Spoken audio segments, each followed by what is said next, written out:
जय श्री कृष्णा भक्तों, बोलो राधे राधे। भक्तों, आज हम अहंकार और ज्ञान पे बात करेंगे, क्योंकि कई दिनों से मैंने मंथन किया है और बहुत ही घटनाएं देखी है, जिससे मुझे लगा कि अहंकार व ज्ञान पे बात की जाए। तो आपको एक कथा सुनाता हूँ। कई समय पहले की बात है। कालिदास जी को तो आप जानते ही हो, सब बहुत ही ज्ञानी थे और उन बहुत ज्ञानी कहे या पंडित कहे, बहुत विद्वान थे, जिन्होंने माँ जगदम्बा, माँ काली के दर्शन किए साक्षात।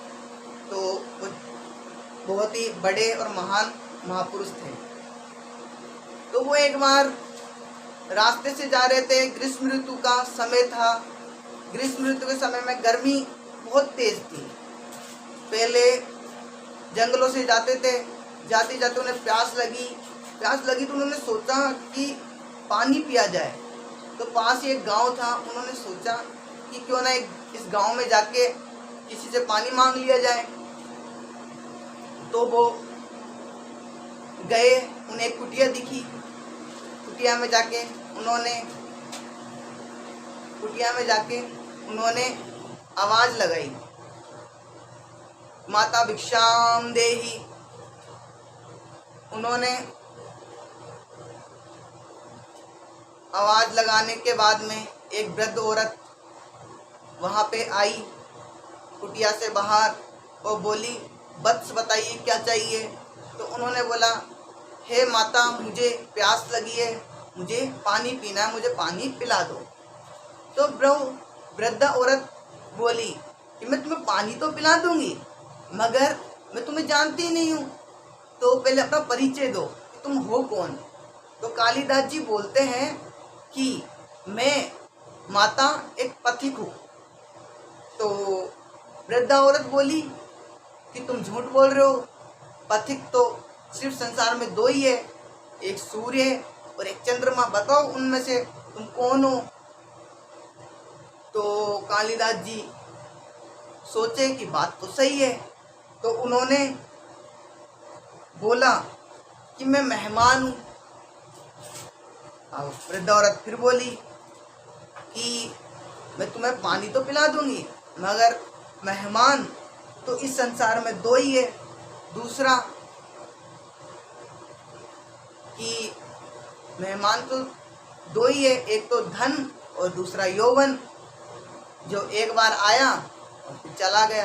क्योंकि धन, मेहमान ऐसे ही होता है, कुछ समय के लिए आते हैं और कुछ समय बाद चले जाते हैं। फिर कालिदास जी बोले, मैं सहनशील हूँ। फिर वृद्धा औरत बोली कि तुम फिर झूठ बोल रहे हो, क्योंकि सहनशील तो इस धरा पे दो ही है। पहली तो धरती, जो पापी पुण्य आत्मा सबका बोझ सहती है, उसकी छाती चीर कर बीज वो देने से भी अनाज के भंडार देती है। और दूसरे पेड़, जिनको पत्थर मारो फिर भी मीठे फल देते हैं। तुम सहनशील नहीं, सच बताओ तुम कौन हो। फिर कालिदास जी लगभग मूर्छा की स्थिति में आ गए और तब वितर्क से झल्लाकर बोले, कालिदास जी, मैं हठी हूँ। स्त्री बोली, वो वृद्धा औरत बोली, फिर ऐ सत्य, हटी तो दो ही है, पहला नख और दूसरे केस। हाँ, सही बात है, नख जितना काटोगे दोबारा आ जाएंगे, केस जितना काटोगे दोबारा आ जाएंगे, क्योंकि ये हटी है, इनको जितना काटो वापस आ जाते हैं। पूरी तरह से अपमानित और पराजित हो चुके कालिदास जी फिर बोले कि माँ, मैं मूर्ख हूँ।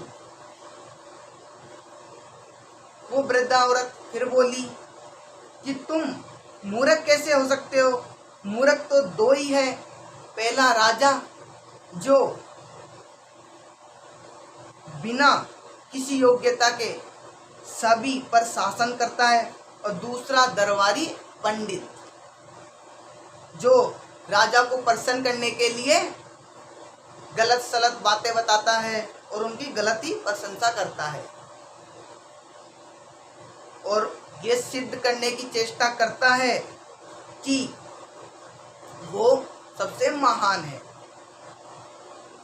कुछ बोल न सकने की स्थिति में कालिदास वृद्धा के पैर पर गिर पड़े और पानी की याचना में गिड़गिड़ाने लगे।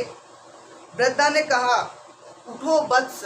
आवाज सुनकर कालिदास जी ने ऊपर देखा तो साक्षात माता सरस्वती थी।